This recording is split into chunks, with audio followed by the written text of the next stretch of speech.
प्रिय छात्रों छात्राओं, विगत कक्षा में हमने ध्वन्यालोक में प्रतिपादित अभाववाद पर विचार किया था।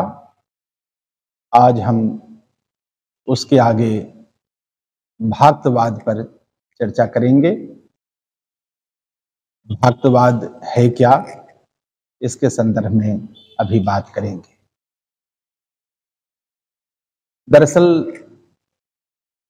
ध्वनि के प्रसंग में जो तीन वाद आए, अभाववाद, भाक्तवाद और अनिर्वचनीयतावाद, उसे ही हम अलक्षणीयतावाद के नाम से भी जानते हैं।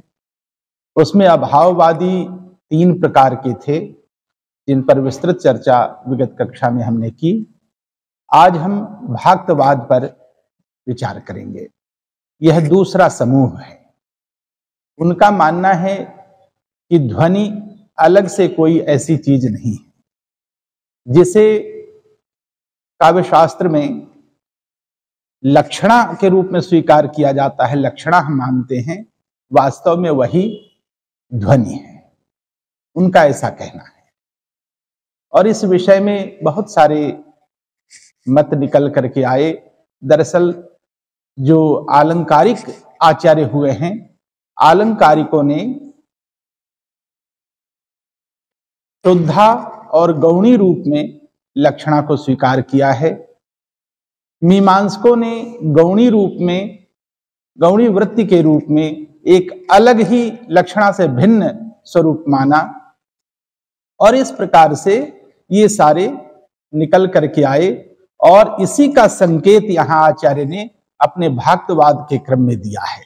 और बड़ी सफाई के साथ उन्होंने कहा कि भाक्तमाहुस्तम अन्ये तम ध्वनिम अन्ये भाक्तम आहुः। अन्य जो बहुत सारे जो एक समूह के लोग थे, ध्वनि के अभाव को स्वीकार करने वाले, उन अभाववादियों से इतर जो एक समूह था, उस समूह ने माना, उस समूह के लोगों ने माना कि ध्वनि लक्षणा का ही स्वरूप है, अर्थात ध्वनि लक्षणा ही है, इसे अलग से ध्वनि कहने की जरूरत नहीं है, ऐसा उनका तात्पर्य था। अब यहां कहते हैं कि अन्ये तम ध्वनि संगीतम काव्यात्मानम गुण वृत्तिरित्याहुः। कहा कि दूसरे जो अन्य लोग थे, उन लोगों ने उस ध्वनि को क्या कहा? गौण माना, लक्ष्य के रूप में माना। कि ध्वनि संगीतम काव्यात्मानम गुण वृत्तिरित्याहुः।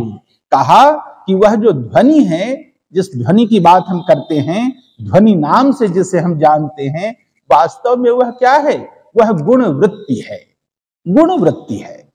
तो उस गुण वृत्ति को ही, गुण वृत्ति का मतलब गौण रूप से, ठीक है, गौण। तो वह जो गुण वृत्ति माना, गुण वृत्ति मानने के कारण ही वह लक्षणा का ही रूप हो गया, अर्थात लक्षणा ही है वह गुण वृत्ति। इस लक्षणा को ही भक्ति भी कहते हैं और भक्ति से जो उत्पन्न हो उसे हम भाक्त कहते हैं, ठीक है। तो इस प्रकार से वह भाक्त वाद हो गया, अर्थात उस मत को मानने वाले जो लक्षणावादी मत है, वह मत भाक्त मत हो गया, भाक्तवाद के रूप में चला। वह जो भक्ति है, उस भक्ति की व्युत्पत्ति भी अलग अलग रूपों में की। सामान्य रूप से जब हम मम्मट को पढ़ रहे थे काव्य प्रकाश में, वहां हमने लक्षणा के प्रसंग में बताया था।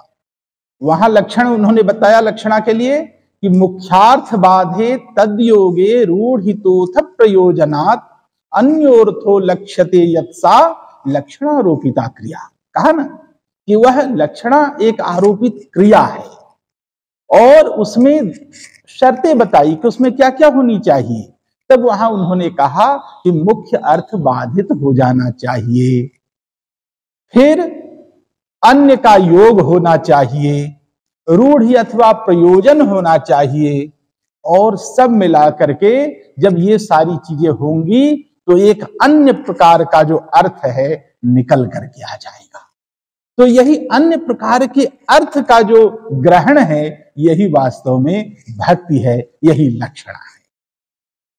तो जब भक्ति की बात हम करते हैं, उस लक्षणा की बात करते हैं, तो उसकी व्युत्पत्ति भी बड़ी सुंदर ढंग से दी है। कई व्युत्पत्ति आई है।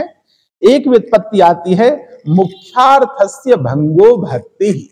मुख्य अर्थ का भंग हो जाना भक्ति है। वहां लक्षणा में भी कहा ना, मुख्यार्थ बाध। तो मुख्यार्थ बाध जो है, यही तो मुख्य अर्थ का भंग होना है। मुख्य अर्थ में बाधा हो जाना लक्षणा के लिए जरूरी है। तो इस प्रकार से यहां पर कहा कि यह जो भंगार्थक व्याख्यान है, इससे मुख्यार्थ बाध का ग्रहण किया जाता है। दूसरी बात, दूसरी व्युत्पत्ति यहां दी कि भज्यते सेव्यते पदार्थेन इति। अब यहां पर जो बात उन्होंने कही कि सेवन की बात जो कहते हैं कि भज्यते सेव्यते, तो यहां कहने का तात्पर्य है कि यह सामीप्यादि जो संबंध है, इस सामीप्यादि संबंध की बात यहां। फिर तीसरी बात कही, तीसरी व्युत्पत्ति देकर के कि प्रतिपाद्ये शैत्य पावनत्वादौ श्रद्धातिशयो भक्ति। अब वह जो प्रयोजन और रूढ़ की बात कही, तो यही प्रयोजन है। यह श्रद्धातिशयत्व ही यहां पर प्रयोजन है। इसी दृष्टि से कहा कि शैत्य पावनत्व आदि में जो प्रतिपाद्य के रूप में है, उसमें श्रद्धातिशयत्व अर्थात जो प्रयोजन उसका है, वही भक्ति है। तो इस दृष्टि से ये सारी की सारी बातें मम्मट के प्रतिपादित उस लक्षणा के लक्षण में यह सब उपस्थित है, और ये सारी चीजें वहां ग्रहण की गई है। तो कुल मिलाकर के हम देखते हैं तो भक्ति में जितनी चीजें चाहिए, वो सारी चीजें लक्षणा के अंतर्गत घटित है। तो इस प्रकार का यह स्वरूप हम पाते हैं, और तब देखते हैं कि वास्तव में लक्षणा ही भक्ति है। एक और व्युत्पत्ति, बड़ी अच्छी सी व्युत्पत्ति दी गई है। मीमांसकों ने जिसे गौणी वृत्ति के रूप में स्वीकार किया है, तो उसकी व्युत्पत्ति बड़ी अच्छी बताई है। कहते हैं, ये चौथी व्युत्पत्ति, इसे समझो। उन्होंने कहा कि गुण समुदाय वृत्ते शब्दस्य अर्थ भागः तीक्ष्ण्यादि शौर्य क्रौर्यादि भक्ति तत आगतो भागतः। अब कहने का तात्पर्य, जैसे कोई शब्द है, उस शब्द से जो अर्थ ग्रहण होता है, जैसे मान लो कहा कि सिंहो माणवकः, किसी बालक को, किसी बच्चे को कहा कि यह तो बिल्कुल शेर है। अब आदमी का बच्चा शेर कैसे हो सकता है? शेर की आकृति अलग होती है, मनुष्य की आकृति अलग है, तो उस दृष्टि से तो वह शेर नहीं हो सकता। सिंह जाति का तो नहीं है, शेर प्रजाति का तो नहीं है, मनुष्य है वह। लेकिन कहा कि यह बच्चा शेर है, तो अगर शेर कहा, इसका क्या मतलब है? इसका मतलब यह निकल करके आता है कि उसके भीतर शूर का भाव है, उसमें शौर्य है, उसमें क्रूरता है, जैसे सिंह में होती है। तो ये चीजें अगर उनमें उपस्थित है, तो इस दृष्टि से उसको कहा कि यह शेर है बिल्कुल। तो वहां पर उस सिंह शब्द से एक पशु विशेष का बोध न हो करके उसके गुण आदि के माध्यम से एक अलग प्रकार का जो अर्थ बोध हो रहा है, वास्तव में यही अर्थ बोध, यही ग्रहण भक्ति है, यही लक्षणा है। इसीलिए वहां पर कहा कि ध्वनि को अलग से लक्षणा के रूप में नहीं माना, भक्ति के रूप में नहीं माना, लेकिन फिर भी वह गुणवृत्ति के रूप में ही है, वह लक्षणा के रूप में ही है, वह भक्ति ही है। यह कहने का तात्पर्य है। इस प्रकार से अर्थबोध निकलता है। इसके आगे आचार्य कहते हैं कि यद्यपि च ध्वनि शब्द संकीर्तनेन काव्य लक्षण विधायिभिः गुणवृत्तिरन्यो वा न कश्चित प्रकारः प्रकाशितः। आचार्य आनंदवर्धन यहाँ व्याख्या भाग में लिखते हैं, कहते हैं कि यद्यपि ध्वनि शब्द के संकीर्तन से, जो ध्वनि शब्द कहा जाता है, इस ध्वनि शब्द के संकीर्तन से काव्य लक्षण विधान करने वाले जो आचार्य लोग हैं, उन आचार्यों के द्वारा गुण वृत्ति के रूप में कोई अन्य प्रकार बताया नहीं गया है ध्वनि के प्रसंग में। फिर भी अमुख्य वृत्त्या। लक्षणा कहां होगी? मुख्य वृत्ति पर नहीं, मुख्य वृत्ति बाधित होनी चाहिए। तो इसीलिए कहा कि अमुख्य वृत्त्या, अमुख्य वृत्ति के द्वारा काव्येषु व्यवहारम दर्शयता ध्वनि मार्गो मनाक् स्पृष्टो न लक्ष्यते इति परिकल्प्यैव मुक्तम भाक्तमाहुस्तमन्ये इति। अब यहां कहते हैं, बड़ी अच्छी तरह से इन्होंने कहा कि अमुख्य वृत्ति से, तो अमुख्य वृत्ति ही तो गुण वृत्ति है, वह गौणी भाव की वृत्ति है, गौण रूप में है। तो अर्थात गुण वृत्ति के माध्यम से जो काव्य में व्यवहार करते हैं, तो काव्य में व्यवहार करने के बाद भामा आदि आचार्यों ने, उद्भट आदि आचार्यों ने ये सारी बातें की है। तो इन उनके प्रत्यंतर से उनका स्मरण करते हुए, घुमा फिरा करके उनको याद करते हैं और उनके मत को स्वीकार करते हुए कहते हैं, क्योंकि हर बात बाद के आचार्य पुरानी बातों को साफ साफ लिखे तो फिर तो वही पुनरावृत्ति हो जाएगी, इसलिए संकेत देते चलते हैं, संकेत के माध्यम से। तो भामह ने जो कहा कि शब्दाश छंदो विधानार्था, इससे और या आगे शब्दा नाम अभिधान अभिधा व्यापारो मुख्यो गुण वृत्तिश्च। तो इस प्रकार से जो मुख्य और अमुख्य की जो बातें पूर्ववर्ती आचार्यों ने की हैं, उस दृष्टि से जो अमुख्य व्यापार है वह गुणवृत्ति के रूप में है, ये बात उन्होंने कही है। तो फिर कहते हैं कि उनको बताते हुए काव्यों में जब व्यवहार करते हैं तो उन चीजों को कहते हुए ध्वनि मार्ग मनाक स्पृष्ट, ध्वनि का जो मार्ग है लगता है कि उसको छूते हुए चल रहे हैं, थोड़ा थोड़ा स्पर्श करते हुए चल रहे, लेकिन वहां बताया नहीं। स्पर्श तो किया उसे, लेकिन अलग से उसे माना नहीं। न लक्षित इति परिकल्प्य एवं उत्तम, और वह लक्षित नहीं हुआ कहीं। तो इस प्रकार का मान करके, ऐसी परिकल्पना करके ही ऐसा कहा कि भाक्तम आहु तम अन्ये, तम ध्वनिम अन्ये भाक्तम आहु। उस ध्वनि को अन्य लोगों ने भाक्त माना, अर्थात लक्षणा रूप माना, यह कहने का आशय है। तो इस दृष्टि से घूम करके यहां इन्होंने ध्वनि को लक्षणा से जोड़ने का प्रयास किया, और पूर्ववर्ती आचार्यों का जो कहना था, भाक्तवादी आचार्यों का, वास्तव में तो भाक्तवादी का कहना यही हुआ कि आनंद वर्धन जी, आप जिस ध्वनि की बात करते हैं वह ध्वनि वास्तव में पूर्व में प्रतिपादित गुण वृत्ति ही है, पूर्व में प्रतिपादित लक्षणा ही है, पूर्व में प्रतिपादित भक्ति ही है।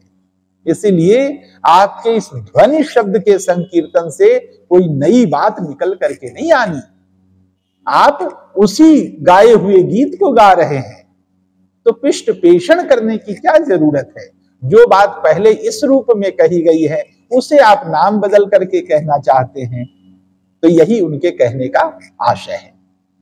इस प्रकार से ये भाक्तवाद के जो आचार्य हैं उन्होंने ऐसा माना। अब यहां पर एक प्रसंग यह भी देखना है कि गुण वृत्ति के प्रसंग में बड़ी अच्छी बात कही गई है कि यह शब्द और अर्थ दोनों के लिए प्रयुक्त है, और ध्वनि भी शब्द और अर्थ दोनों के लिए प्रयुक्त है। अगर शब्द और अर्थ दोनों के लिए प्रयुक्त नहीं होता तो फिर ध्वनि की व्युत्पत्ति करते समय अलग अलग प्रकार की चीजें कैसे आती? वो शब्द के लिए भी ध्वनि शब्द है और अर्थ की दृष्टि से भी वह है।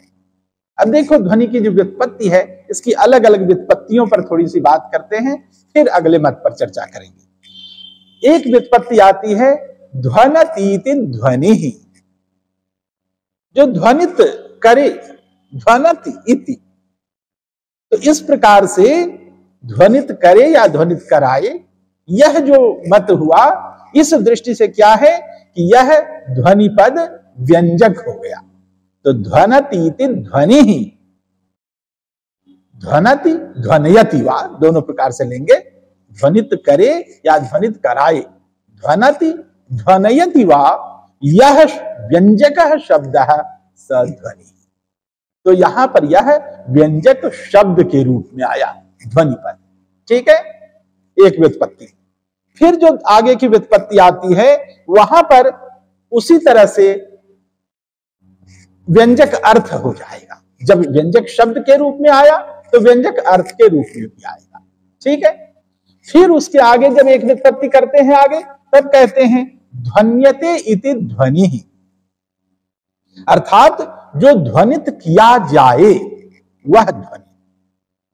तो रस, अलंकार और वस्तु, ये तीन प्रकार से ध्वनि के स्वरूप बताए हैं ना, आज आगे बताएंगे, चर्चा करेंगे। ध्वन्याचार्य ने कहा है। तो अगर इस तरह की बात नहीं होती तो इसके तीन विभाग नहीं होते। इसका मतलब है कि इस दृष्टि से ये जो त्रिविध भेद जो बताए हैं, तो वहां पर ये ध्वनित किया जाए इस अर्थ में, ध्वन्यते। इसी तरह से आगे और एक व्युत्पत्ति आती है, वहां कहा ध्वन्यते अनेन इति ध्वनि, अर्थात जिसके द्वारा ध्वनित किया जाए। ठीक है, जिसके द्वारा ध्वनित किया जाए वह ध्वनि। तो यहां पर क्या है, यह शब्दार्थ व्यापार रूप जो व्यंजना आदि शक्ति हैं, उस शक्तियों के माध्यम से यह बात कही गई। यहां एक अलग धारा बनी। फिर इसके आगे और एक मत कहते हैं, कहा ध्वन्यते अस्मिन् इति ध्वनि। अब ध्वन्यते अस्मिन् इति ध्वनि जब कहा, तो किसमें यह ध्वनित होगा? जिसमें ध्वनित होता है।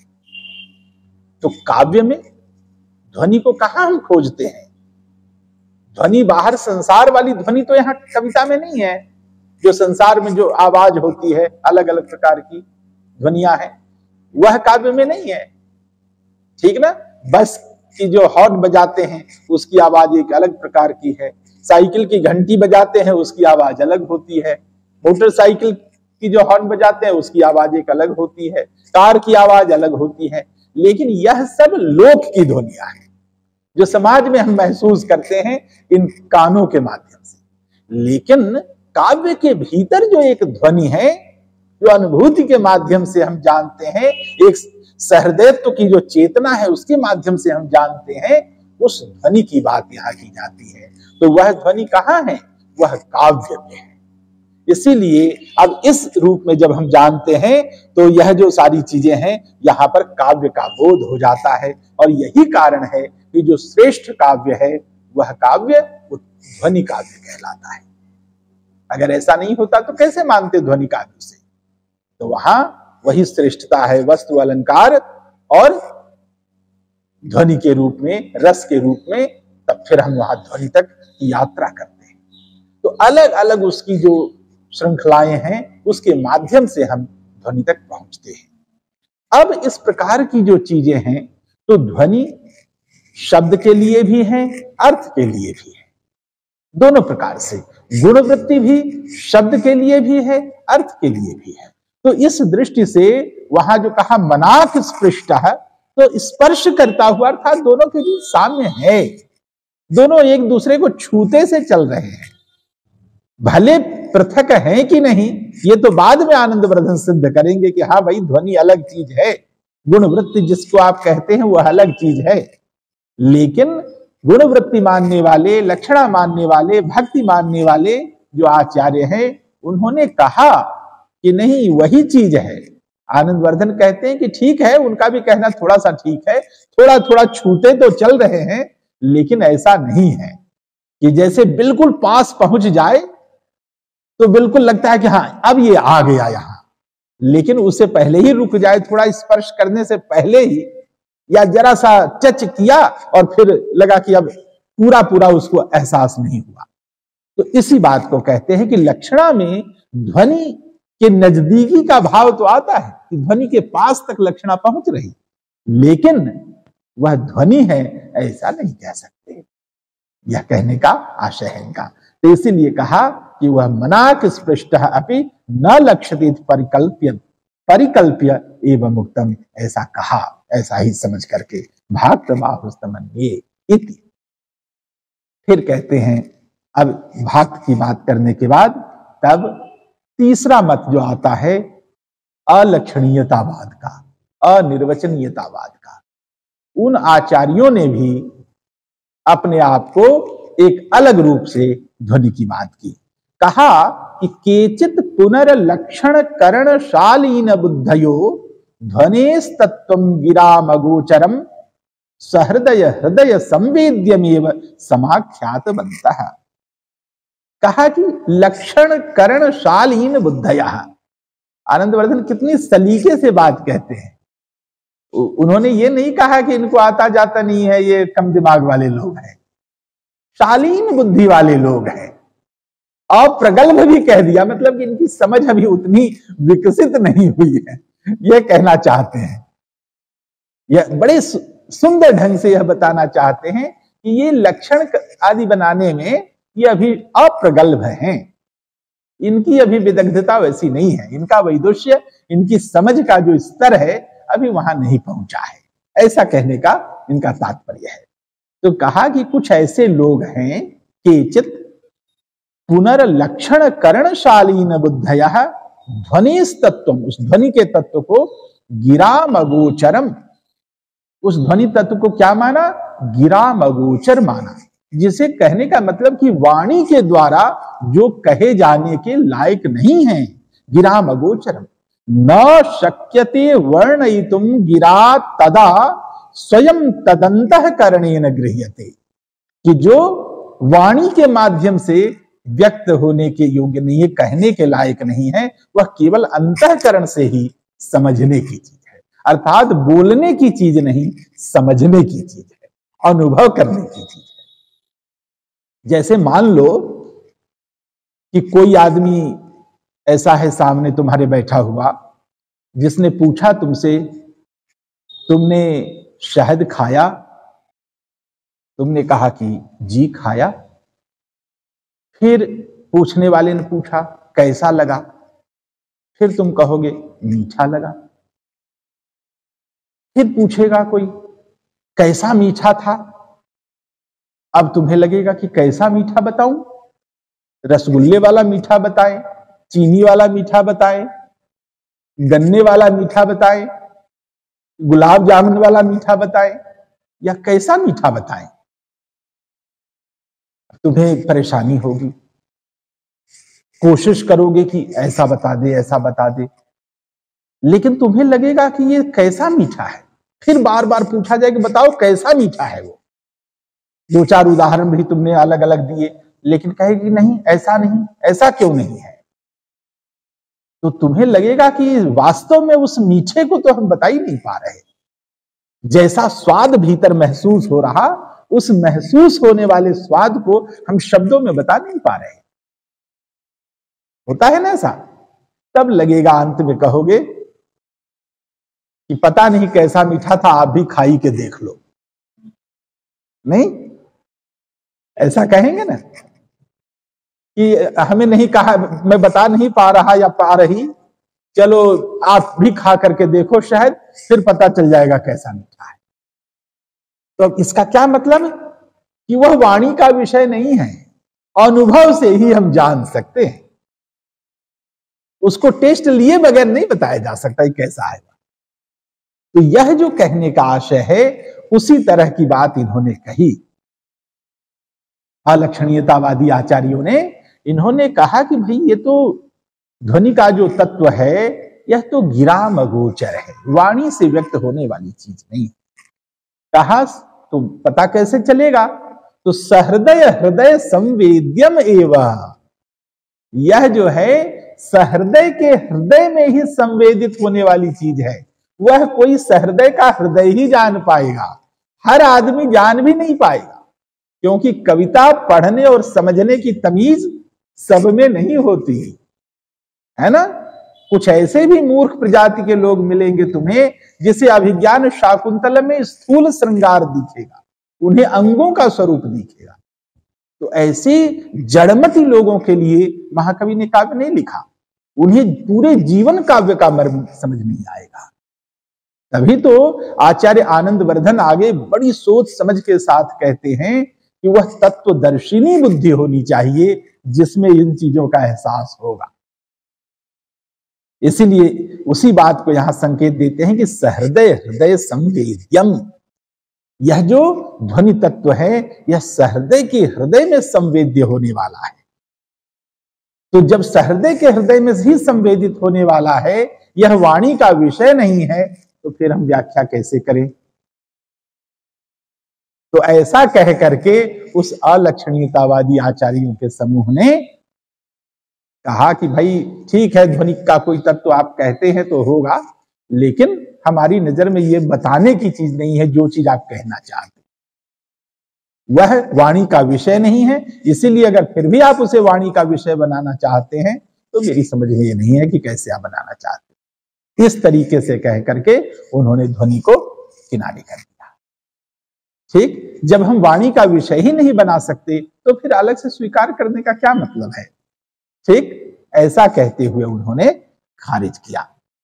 तब कहते हैं इन मतों को देख करके, अब कितने मत हो गए?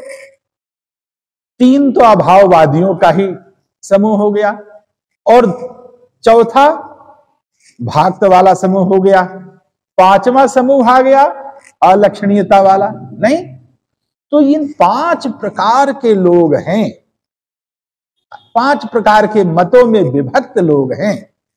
तो कहा कि जो 5 विभागों में बटे हुए लोग हैं उन सब की बुद्धि को एक जगह पर लाने की जरूरत है। जब एक जगह पर ले आएंगे तो कोई ऐसा प्लेटफॉर्म ऐसा हो जहां सब सहमत हो जाएं, कोई ऐसा स्थान हो, ऐसा मत हो जिस पर सबको लगे कि नहीं यही ठीक है। तो इस प्रकार के काम के लिए ही आचार्य आनंदवर्धन कहते हैं कि तेन एवं विधासु विमतिषु स्थितासु, इस प्रकार से अलग अलग विमतियों में जो स्थित लोग हैं, तो ऐसे विमतियों वाली स्थिति को बदलने की जरूरत है।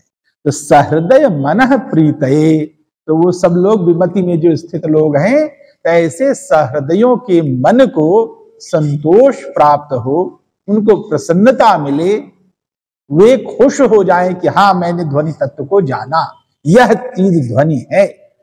तो इस आधार पर उन्होंने कहा कि तत्स्वरूपम ब्रूमः, इसलिए उस ध्वनि के स्वरूप को हम कहने जा रहे हैं, ऐसा आचार्य कहना चाहते हैं। ठीक, तो अब इस प्रकार से जो पहली कारिका जो आई थी, उस पहली कारिका के साथ उन्होंने पूरी बात कही। समझ में आ रही बात?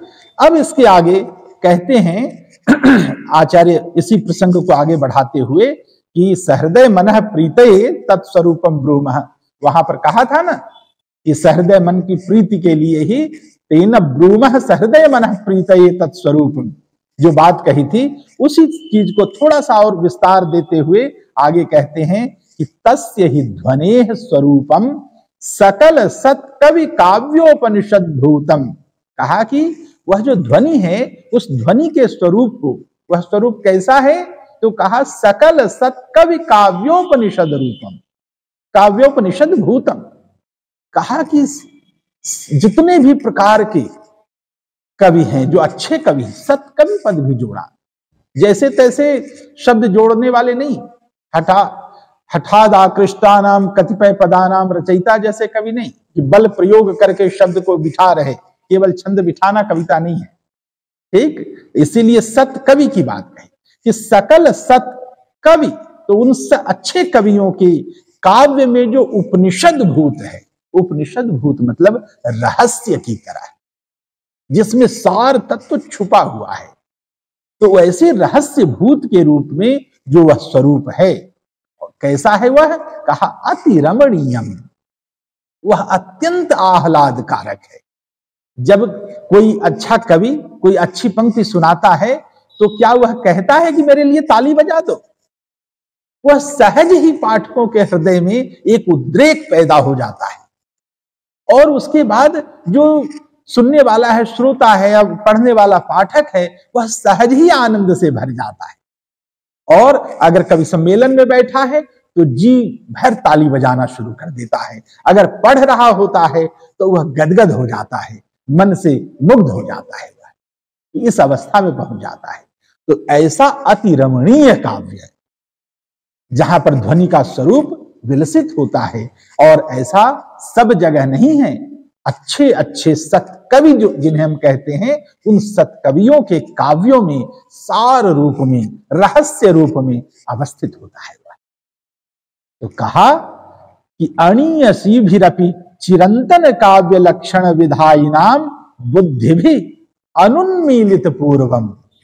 जिस ध्वनि की बात कहेंगे आचार्य वर्धन, उसी ध्वनि के स्वरूप को यहां हल्का सा संकेतित कर रहे हैं कि मैं जिस ध्वनि की बात करने जा रहा हूं वो ऐसी ध्वनि है महोदय, जो विरोधी आचार्य हैं उन लोगों के लिए संकेत कर रहे हैं कि जिन बातों पर आप लोग अटके हुए हैं, हम उससे दूर की बात कह रहे हैं।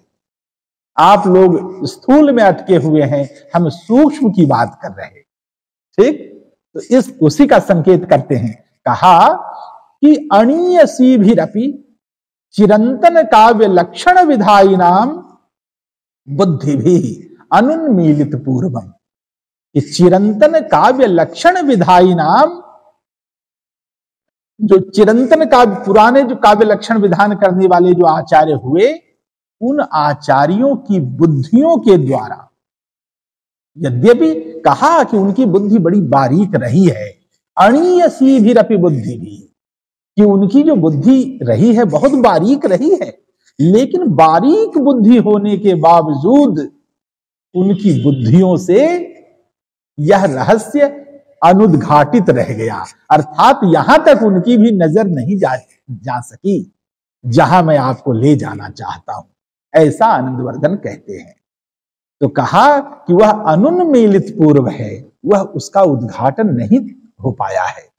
जिस तत्व का, उस तत्व की बात मैं करना चाहता हूं। अथच रामायण महाभारत प्रभृति निलक्ष्ये सर्वत्र प्रसिद्ध व्यवहारम लक्षयताम सहृदयानाम आनंदो मनसि लभताम प्रतिष्ठामिति प्रकाश्यते। कहा कि ये जो रामायण महाभारत आदि जो लक्ष्य ग्रंथ है, जिसके माध्यम से ये सारे उदाहरण और सारे लक्षण से बनाए गए काव्य शास्त्र आदि जो गढ़े गए, उन्हें ही मानक बना करके, तो उनको पढ़ने में भी लोगों को जो आनंद मिला, तो उस आनंद को मैं यह नहीं कह रहा कि आनंद उन्हें कम मिला। दरअसल आनंद जो मिला वह आनंद वास्तव में ध्वन्यात्मक आनंद ही था, यह कहने का आशय है। तो यही कहने का मतलब कि सहृदया नाम आनंद है, तो आनंद चरम अवस्था है, तो वह आनंद ध्वनि रूप ही आनंद है। तो वहां तक सहृदयों के मन की प्रतिष्ठा हो, उस आनंद को लोग ध्वनि रूप जान सकें, तो इसीलिए मैं यह सब काम कर रहा हूं। आचार्य आनंदवर्धन यह कहना चाहते हैं कि मैंने यही सोच करके सबके मन को एक जगह पर लाने के लिए, जो एक खोली हुई जो रहस्य की चीज है, उसकी ओर आपका ध्यान आकृष्ट करना चाहता हूं, जो पूर्ववर्ती आचार्यों के द्वारा जो रहस्य अनुद्घाटित रहा है, और हमने उस रहस्य को उद्घाटित करने का प्रयास किया और उसकी ओर आपका ध्यान आकृष्ट करना चाहा है। इस दृष्टि से आनंदवर्धन ऐसा कहते हैं। अब एक कारिका के साथ ही उन्होंने अपने पूर्ववर्ती सभी आचार्यों की बात कर ली, पूर्ववर्ती अनेक मतों की बात कर ली, विरोधियों के सारे जो विचार थे उसे उन्होंने रख दिया, और अपने आप के लिए भी कह दिया कि मुझे यह करना है, मैं इस दिशा में चल रहा हूं, आप लोगों की यह दिशा, अपनी दिशा भी बता दी। तो जब किस दिशा में चलना है, अब उस दिशा में पहला कदम रखने के लिए अब भूमिका तैयार कर रहे हैं, जमीन तैयार कर रहे हैं। क्या? अब उसको करते हुए कहते हैं कि तत्र ध्वनिरेव लक्षयितुमारब्धस्य भूमिकाम रचयितुमिदमुच्यते। अब भूमिका रचने के लिए कहते हैं कि उस ध्वनि की ओर जहां जाना है, जो लक्ष्य उनका है, जिसे बताना चाहते हैं आनंदवर्धन, उस तरफ ले जाने के लिए अब पृष्ठभूमि तैयार करते हैं, जमीन बना रहे हैं। अभी बिल्कुल वहां पहुंच नहीं गए, उसकी जमीन तैयार कर रहे हैं। ठीक है, जैसे कहीं पहुंचने के लिए हम घर से निकलते हैं और बीच में यात्रा अलग अलग पड़ाव पर रुकते हुए, पार करते हुए पहुंचते हैं लक्ष्य तक। तो अब बस यही पड़ाव घर से निकल करके आगे ये बढ़ते हुए चल रहे हैं, यह बताया जा रहा है। यहां अब क्या कहते हैं कि योर्थः सहृदय श्लाघ्य काव्यात्मेति व्यवस्थितः वाच्य प्रतीयमानाख्यौ तस्य भेदाबुभौ स्मृतौ। कहते हैं कि योर्थः, यह अर्थ है, जो अर्थ सहृदय श्लाघ्य, सहृदयों के द्वारा प्रशंसनीय है, अर्थात जिस अर्थ की प्रशंसा अच्छे लोग करते हैं, समझदार लोग करते हैं, तत्वदर्शी बुद्धि वाले लोग करते हैं, जिन्हें कविता की समझ है, क्योंकि सहृदय ही कविता को समझेगा, अन्यथा तो भैंस के आगे बीन बजाई भैंस रही पगुराई। जिसे कविता की समझ नहीं है वह तो शब्दों के बाहरी स्वरूप में ही उलझ करके रह जाएगा, उसे कविता का तत्वबोध ही नहीं हो पाएगा। वैसे लोगों के लिए कवि लोग काव्य रचते भी नहीं, वैसे जड़मतियों के लिए कविता नहीं लिखी जाती। महाकवियों ने साफ साफ कहा हुआ है। वहां पर श्रीहर्ष महाकवि कहते हैं ना कि मैंने अपने ग्रंथों में, अपने पद्यों में जगह जगह गांठ बांध रखी है। ग्रंथ ग्रंथ रिह क्वचित क्वचित अपि न्यास प्रयत्नान्मया, कहा यूं ही नहीं, मैंने कोशिश कर करके गुत्थी गांठ बांधी है। कोई ऐरे गहरे नथु खैरे उसके साथ खेलने न लगे। अंत में कहते हैं वहीं मासमिन खलह खेलत, ये जो खल लोग हैं, कुछ आया नहीं, पढ़े लिखे नहीं, गुरु परंपरा से कुछ सीखा नहीं और चल पड़े कविता की गुत्थी सुलझाने। तो ऐसे बेवकूफ टाइप लोगों के लिए हमने कविता नहीं लिखी। पढ़ लिख करके आओ, फिर कविता की समझ की बात करो।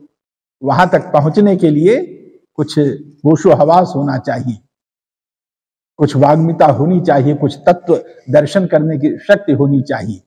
देवो भूत्वा देवम यजेत जैसी स्थिति जब तक नहीं आएगी तब तक वह मर्म नहीं पल्ले पड़ेगा। इसीलिए कहा कि खल, ऐसे खल लोग जो थोड़े से दो अक्षर पढ़ लिया और चल पड़े कविता की गुत्थी सुलझाने, ऐसे लोगों के लिए मैंने कविता नहीं लिखी।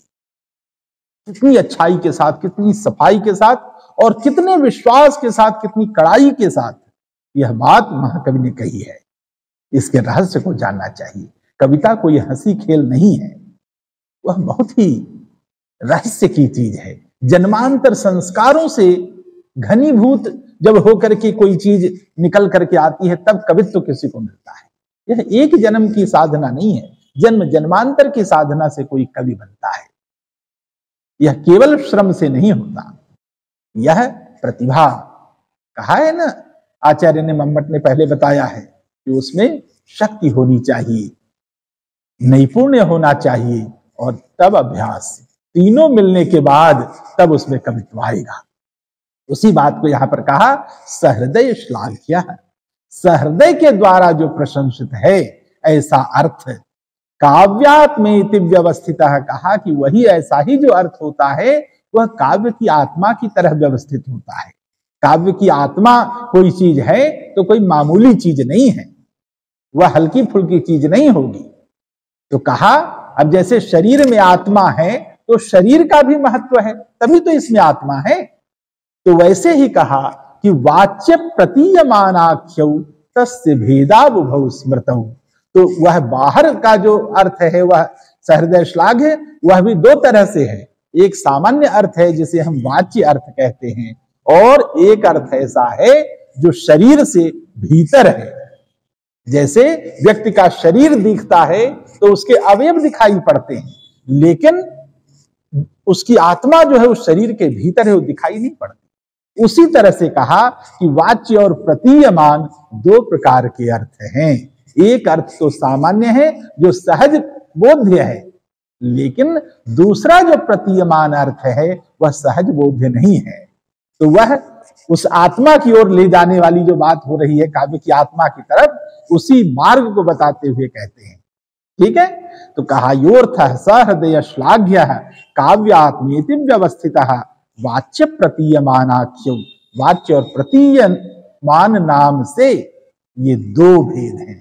उभौ स्मृतौ भेदौ, उभौ भेदौ स्मृतौ, ये दो भेद यहां बताए गए।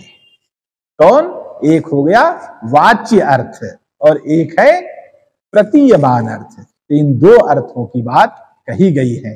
वास्तव में सहृदयों के लिए जो श्लाघ्य है, सहृदयों के द्वारा जो प्रशंसनीय है, वह अर्थ ही काव्य की आत्मा रूप में है, यह कहना चाहते। यद्यपि इस बात पर विश्वनाथ जैसे आचार्य ने खंडन भी किया है। वहां पर उन्होंने कहा कि भाई आत्मा की बात आप कहते हैं तो फिर भेद कैसे, आपके तो इसमें वदतो व्याघात है, अपनी ही बात का खंडन आप अपने से कर रहे हैं कि आत्मा भी क्या टुकड़ों में होती है। तो इस तरह का मत उन्होंने दिया, लेकिन इसका रहस्य आगे अपने आप सुलझ जाएगा जब प्रासंगिक रूप से हम आगे बढ़ेंगे और इस रहस्यों को जानेंगे। आगे कहते हैं आचार्य कि काव्यस्य ही ललितोचित सन्निवेश चारुणः शरीर सेवात्मा सार रूपतया स्थितः। जैसे शरीर में सार रूप से आत्मा अवस्थित है, उसी तरह से काव्य के भीतर ललित और उचित सन्निवेश से जो सुंदर है, वह सुंदर शरीर काव्य का होगा, उसी में वह रहस्य भूत आत्मा अर्थ रूप में उपस्थित है। और वह क्या है? सहृदय श्लाघ्य अर्थ है। तो जो सहृदय श्लाघ्य अर्थ है वही तो आत्मा रूप है। तो कहा कि तस्य, उसी अर्थ का दो स्वरूप है। वह दो स्वरूप क्या है? तो एक वाच्य रूप है, एक प्रतीयमान रूप है। वाच्य प्रतीयमानश्चेति द्वौ भेदौ। वाच्य और प्रतीयमान ये दो भेद हैं, ऐसा आचार्य कहते हैं। उसी को आगे कारिका में कहते हैं कि तत्र वाच्यः प्रसिद्धो यः प्रकारैरुपमादिभिः बहुधा व्याकृतः सोन्यैः ततो नेह प्रतम्यते। कितने साफ साफ कह दिया कि भाई हमें जिधर जाना है, जब घर से हम निकलते हैं तो बहुत सारे रास्ते मुख्य सड़क में मिलते जाते हैं। जो मुख्य मार्ग है उसमें बहुत से रास्ते मिलते हैं ना, लेकिन क्या हम हर रास्ते पे चलते हैं? नहीं। मालूम है कि ये रास्ता इधर जाएगा, ये रास्ता इधर जाएगा, सब मिलेगा इसमें, यह तो पता है, मुख्य मार्ग में सभी मिल रहे हैं। लेकिन हमें मुख्य मार्ग से जाना है क्योंकि हमारा लक्ष्य कहीं और है। हमें जिस लक्ष्य तक पहुंचना है उसी पथ पर चलते जाना है। तो उस दृष्टि से यहां कहा कि अब हमें जानना है कि यह प्रसिद्ध रूप से जो वाच्य है, तत्र वाच्य प्रसिद्ध हो, यह वाच्य रूपी जो अर्थ है वह बड़ा ही प्रसिद्ध है। सब लोग जानते हैं कि वाचक शब्द से वाच्य अर्थ निकल जाता है। ठीक, तो कहा कि इसको हम कहां जान पाते हैं?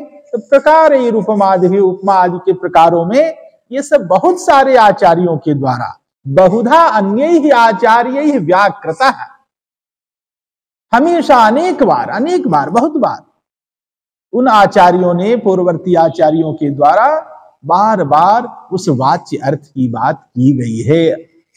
उपमा आदि अलंकारों के प्रसंग में भी कहा अन्य ही का क्या मतलब? कि अन्य आचार्यों के द्वारा काव्य लक्ष्म विधाई भी, जो काव्य लक्षण आदि बनाने वाले जो आचार्य हुए हैं, उन आचार्यों के द्वारा बार बार यह बताया जा चुका है। इसीलिए कहते हैं क्या? ततो नेह प्रतन्यते, इसीलिए उसका यहां पर विस्तार नहीं किया जा रहा, अर्थात मैं उसमें उलझना नहीं चाहता। जो बात बताई जा चुकी मुझे उससे कोई मतलब नहीं, अब केवल हम संकेत देते चलेंगे।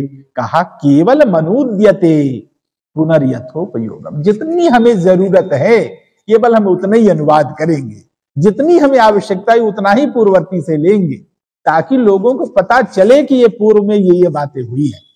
हम हर बात को पूरा यहां उतारने वाले नहीं, यही कहना चाहते हैं आचार्य आनंदवर्धन। और इस दृष्टि से इतनी बात करके फिर आगे उस प्रतीयमान अर्थ की चर्चा करते हैं।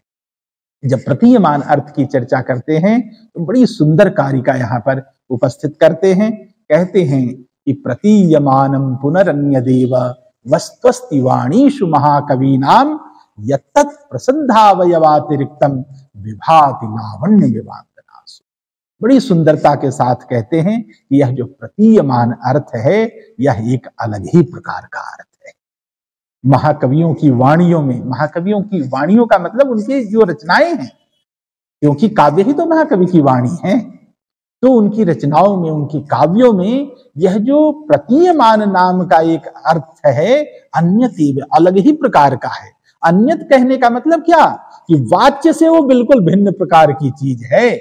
यह मत समझना कि वाच्य की बात जो कह दी गई उसी तरह की है, बिल्कुल अलग है उससे, उससे बिल्कुल अलग है। वाच्यात भिन्न, वाच्य से वह बिल्कुल भिन्न है, इसीलिए कहा तो अलग ही प्रकार की चीज है वह। प्रतीयमान पुनः अन्य देव वस्तु आस्ति, कि वह अलग ही प्रकार की चीज है महाकवियों की वाणियों में। यत्तत् प्रसिद्धावयवातिरिक्तम विभाति लावण्य में वांगनास, तो वह प्रसिद्ध जो अवयव हैं, अंगभूत हैं, उन सबसे भिन्न रूप में वह भासित होने वाली चीज है। जैसे स्त्रियों में, अंगनाओं में जो सौंदर्य है वह उनके अंगों में नहीं होता, जो लावण्य जिसे हम कहते हैं, लावण्य केवल अंगों का नहीं होता, अंगों के से एक भिन्न प्रकार का वह भासित होने वाला तत्व है। कई बार ऐसा होता है कि जैसे किसी का स्वरूप श्याम वर्ण का है, लेकिन किसी गौर वर्ण के व्यक्ति से भी ज्यादा आकर्षक उसका मुख लगेगा, उसका व्यक्तित्व लगेगा। क्यों? लेकिन कोई पूछे कि इसमें यह कहां पर सौंदर्य है, कैसे आपको सुंदर लग रहा, तो क्या यह बताने की चीज है? कोई बता नहीं सकता। तो लावण्य उसे ही कहते हैं। तो लावण्य वह अंगों में नहीं है। किसी सुंदर व्यक्ति को अगर कहोगे कि कहां सुंदरता है, इसके हाथ में सुंदरता है, मुंह में सुंदरता है, नाक में सुंदरता है, कान में सुंदरता है, कहां किस अंग में सुंदरता है, तो बताना संभव नहीं, क्योंकि सुंदरता एक अंग से नहीं है, लावण्य एक अंग की वजह से नहीं है, समग्रता में भासित होने वाली चीज है। तो इसी बात को यहां पर इन्होंने कहा है। अब इसकी विस्तार पूर्वक चर्चा इस कक्षा में मुझे लगता है कि अब समय की कमी है, तो इस कक्षा में अब नहीं करेंगे, इसकी चर्चा अगली कक्षा में करेंगे। विस्तार पूर्वक इसका एक एक पद पर विमर्श करते हुए चलेंगे और बताएंगे कि किस प्रकार से यह जो आंगिक सौंदर्य है, आंगिक सौंदर्य से भिन्न यह जो लावण्य का सौंदर्य होता है, कैसे होता है। ठीक है, तो उस दृष्टि से फिर हमें प्रतीयमान अर्थ की जो विशेषता है वह मालूम हो जाएगी कि वाच्य अर्थ कितना सामान्य अर्थ है और प्रतीयमान अर्थ कितना विशिष्ट अर्थ होता है। इसका बोध हमें तब हो पाएगा विविध उदाहरणों के साथ। फिर इस पर अगली कक्षा में हम लोग चर्चा करेंगे। ठीक है, तो आज की कक्षा यही पूर्ण की जाती है।